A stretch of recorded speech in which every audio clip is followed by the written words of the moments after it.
Em nome do Pai, do Filho e do Espírito Santo. Amém.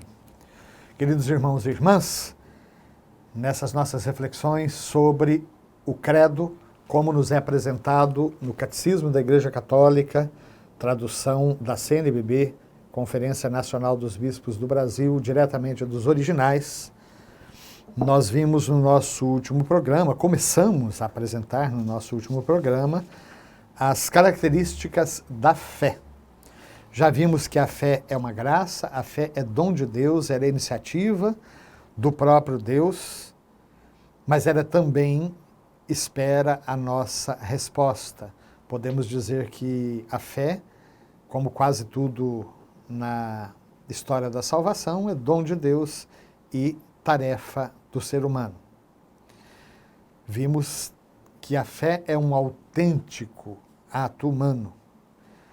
Crer só é possível pela graça e pelos auxílios interiores do Espírito Santo, mas isso não significa que ela não seja também um ato autenticamente humano. Ela não contraria nem a nossa liberdade, nem a nossa inteligência.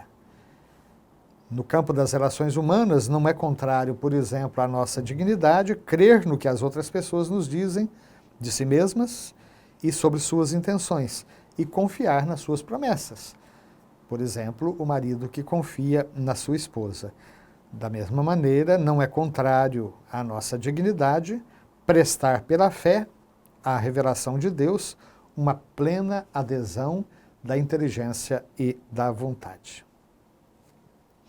E aí nós chegamos ao parágrafo número 156, onde o nosso catecismo começa a falar sobre a relação entre fé e inteligência, fé e razão. Aqui, o nosso catecismo vai citar a Constituição Dogmática Dei Filius do Concílio Ecumênico Vaticano I, que aconteceu lá no século XIX. Ele vai dizer o seguinte: o motivo de crer não é o fato de as verdades reveladas aparecerem como verdadeiras e inteligíveis à luz de nossa razão natural. Cremos por causa da autoridade de Deus que revela e que não pode nem se enganar, nem nos enganar. Nós já tivemos a oportunidade de refletir sobre essa Constituição Dei Filius em programas anteriores, mostrando o contexto histórico em que a Igreja vivia e que precisava dar uma resposta tanto ao racionalismo, que pretendia abarcar todas as verdades da fé no âmbito da razão, e ao fideísmo, que, ao contrário, desprezava a razão e praticamente a nossa inteligência não teria muito espaço na reflexão da fé.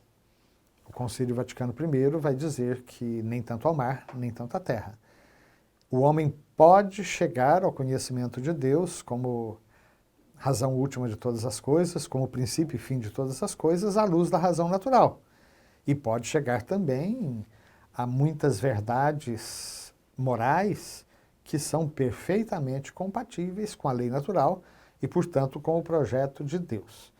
No entanto, existem verdades que superam a nossa própria reflexão e que nós acolhemos não porque elas sejam fruto de um raciocínio, fruto de provas, de demonstrações científicas. Essas verdades nós as acolhemos por causa da autoridade do próprio Deus que se revela.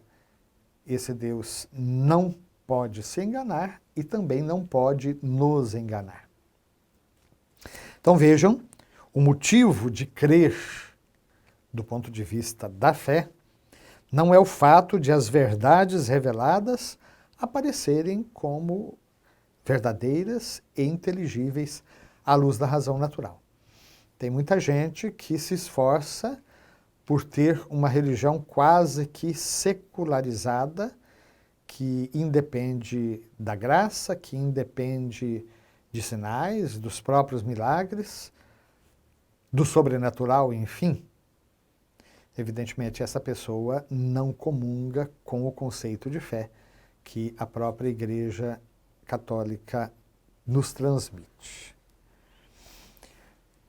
Então, se é verdade que nós acreditamos por causa da autoridade de Deus que se revela, o nosso catecismo continua ainda citando a Dei Filhos.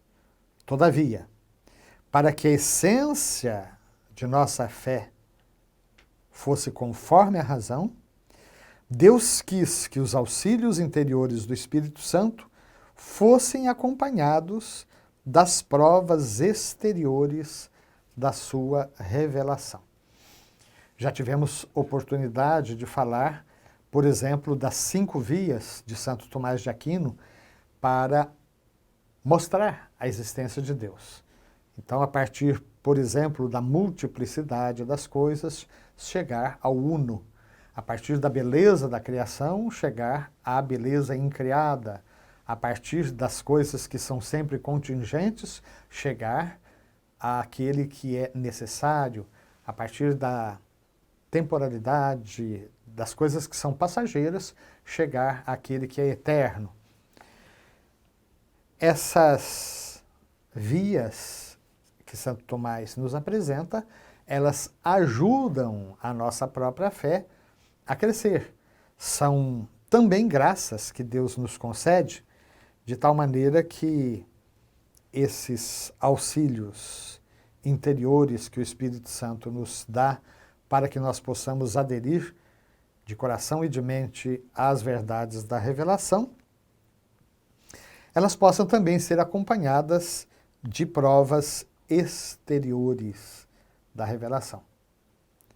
Por isso, os milagres de Cristo e dos santos, as profecias, a propagação e a santidade da Igreja, sua fecundidade e estabilidade, constituem sinais certíssimos da revelação, adaptados à inteligência de todos. São motivos de credibilidade que mostram que o assentimento da fé não é de modo algum um movimento cego do Espírito. Sempre aqui o nosso catecismo está citando a Constituição Dei Filhos do Vaticano I. Vejam bem, Cristo realizou seus milagres. Os santos, pela intercessão dos santos, nós conseguimos graças, conseguimos milagres. Esses milagres não são uma prova cabal que, inclusive, aniquilassem a nossa inteligência, de modo que nós fôssemos quase que obrigados a crer a partir de um relato de milagre. Mas eles são, sem dúvida alguma, grandes auxílios para quebrar a nossa incredulidade. Então, o nosso catecismo lembra que os milagres de Cristo, as profecias, a própria propagação da Igreja, que já completa mais de 2000 anos de existência, ou cerca de 2000 anos de existência, não deixa de ser algo a nos fazer questionar a santidade. Santidade talvez seja uma das notas mais importantes, mais relevantes dos nossos tempos. Quanto mais a Igreja for santa, quanto mais os evangelizadores e evangelizadoras formos santos, mais credibilidade terá o nosso anúncio diante daqueles que estão fora. Da mesma maneira, quanto mais fecunda em obras, mais acreditável ela será. Então, que nós, com o nosso comportamento, com as nossas argumentações, com o nosso testemunho, possamos ser outros tantos motivos de credibilidade no anúncio do Evangelho, e que o contrário nunca aconteça, que nós não sejamos motivo de afastar ninguém da fé pelo nosso mau comportamento. Que Deus nos abençoe, hoje e sempre. Amém.